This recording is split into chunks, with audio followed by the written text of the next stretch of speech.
월급은 제자리인데 물가와 자산 가격은 계속 오르는 시대? 여러분은 지금 내 자산이 안전하다고 생각하고 계신가요? 매달 통장에 월급은 들어오고 숫자만 보면 크게 줄어든 것 같지도 않습니다. 그런데 이상합니다. 예전에는 같은 월급으로 외식도 하고 여행 계획도 세울 수 있었는데 지금은 카드 명세서부터 걱정하게 됩니다. 혹시 내가 돈을 헤프게 쓰는 건가? 아니면 소비를 너무 많이 하는 걸까? 이런 생각 해보셨죠? 아닙니다. 이건 기분의 문제가 아니라 구조의 문제입니다.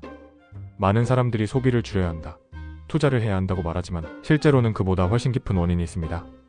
당신이 벌어들이는 월급, 이건 국내 경제라는 느린 트랙을 따라 움직입니다. 반면 자산 가격과 물가는 글로벌 자본시장이라는 빠른 트랙에서 움직입니다.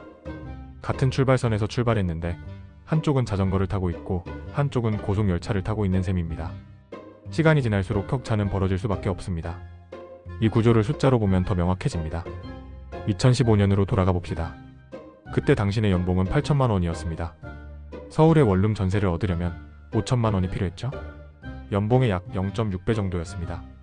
그럼 2025년 지금은 어떻습니까? 연봉은 1억 원으로 올랐습니다. 25% 상승했네요. 그런데 같은 원룸 전세는 1억 2천만 원이 됐습니다. 무려 140% 상승입니다. 이제 연봉의 1.2배가 필요합니다. 연봉은 분명히 오른 게 맞습니다. 하지만 살 수 있는 것의 가격이 훨씬 빠르게 올랐습니다. 이게 바로 당신이 더 가난해진 이유입니다. 통계청 자료를 보면 지난 10년간 명목임금은 분명히 올랐습니다. 하지만 물가를 반영한 실질임금은 거의 정체 상태입니다. 오히려 감소한 해도 반복적으로 나타났습니다. 쉽게 말하면 작년에 치킨 2마리 살 돈으로 올해는 1.5마리밖에 못 산다는 뜻입니다. 숫자는 올랐는데 살 수 있는 건 줄었어요. 같은 기간 서울 아파트 중위 가격은 2배 이상 뛰었고 글로벌 주식과 자산 가격도 크게 상승했습니다. 노동의 보상 속도보다 자본의 가격 상승 속도가 훨씬 빠른 구조? 이게 고착화된 겁니다. 이 현상은 한국만의 문제가 아닙니다. 미국, 영국, 일본 등 대부분의 선진국에서 동일한 패턴이 나타납니다. 미국 연준 보고서에 따르면 1980년대 이후 노동소득의 GDP 비중은 감소했고 자산소득의 비중은 꾸준히 증가했습니다. 쉽게 말하면 일해서 버는 돈의 몫은 줄고 이미 돈을 가진 사람이 얻는 몫은 커진 사회가 된 겁니다. 이 구조에서는 아무리 성실하게 일해도 상대적 위치는 점점 뒤로 밀립니다.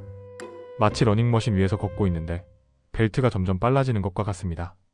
열심히 걷고 있지만 뒤로 밀려나는 거죠. 여기에 통화정책이 결정타를 날립니다. 경기 침체나 위기가 올 때마다 중앙은행은 금리를 낮추고 유동성을 공급합니다. 돈을 풉니다. 그런데 이 돈 어디로 먼저 갈까요? 월급쟁이의 통장이 아닙니다. 금융시장과 자산시장으로 먼저 흘러갑니다. 결과적으로 주식, 부동산, 채권 같은 자산 가격이 먼저 오릅니다. 그 이후에 물가가 따라 올라옵니다. 문제는 임금이 그 속도를 따라가지 못한다는 점입니다. 자산을 가진 사람은 위기 때마다 더 부유해집니다. 자산이 없는 사람은 매번 더 불리한 출발선에 서게 됩니다. 욕조에 물을 받는다고 생각해보세요. 수도꼭지로 물을 채우는데 동시에 배수구가 열려 있습니다. 문제는 배수구로 빠지는 속도가 수도꼭지보다 빠르다는 겁니다. 아무리 열심히 물을 받아도 욕조는 차지 않습니다. 한국의 경우 여기에 환율이라는 변수가 추가됩니다. 원화 가치가 약해질수록 수입 물가는 오릅니다. 에너지, 식료품처럼 피할 수 없는 지출이 먼저 타격을 받습니다. 하지만 월급은 환율을 반영해 오르지 않습니다. 즉, 같은 일을 해도 글로벌 기준 구매력은 계속 떨어지는 구조입니다. IMF와 OECD가 공통적으로 지적하는 한국 가계의 취약점도 바로 이 부분입니다. 소득은 원화에 고정돼 있고 지출은 점점 글로벌 가격에 연동되고 있다는 점입니다. 그렇다면 우리는 무엇을 잘못하고 있는 걸까요? 많은 사람들이 자책합니다. 내가 투자를 못해서, 재테크를 몰라서. 아닙니다. 이건 개인 능력의 문제가 아닙니다. 전략의 문제입니다. 지금 시스템에서는 단순히 저축만으로는 자산을 지키기 어렵습니다. 현금은 안정적인 것처럼 보이지만 인플레이션 환경에서는 시간이 지날수록 구매력이 깎이는 자산입니다.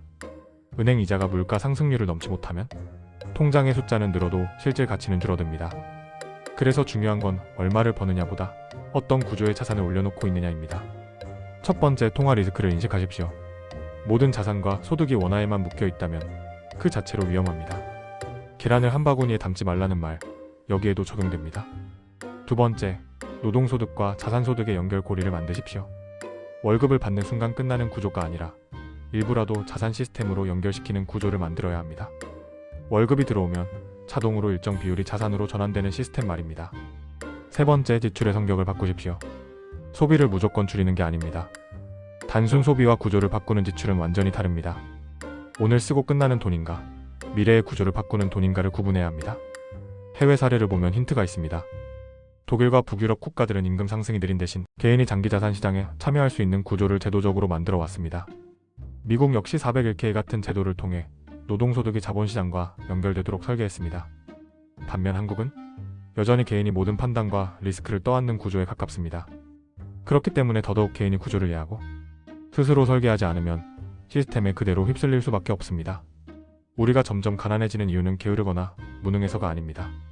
월급은 느린 트랙에서 움직이고 자산과 물가는 빠른 트랙에서 움직이는 이중구조. 우리는 그 안에 있기 때문입니다. 이 차이를 인식하지 못하면 아무리 노력해도 제자리 걸음을 하게 됩니다. 반대로 이 구조를 이해하는 순간 선택지는 완전히 달라집니다. 오늘 할 수 있는 것? 첫째, 내 자산이 어느 트랙에 있는지 점검하기. 둘째, 월급의 일부를 자동으로 자산 시스템에 연결하는 구조 만들기. 셋째, 지출 내역을 소비와 구조 변경으로 나눠보기. 작은 것부터 시작하십시오.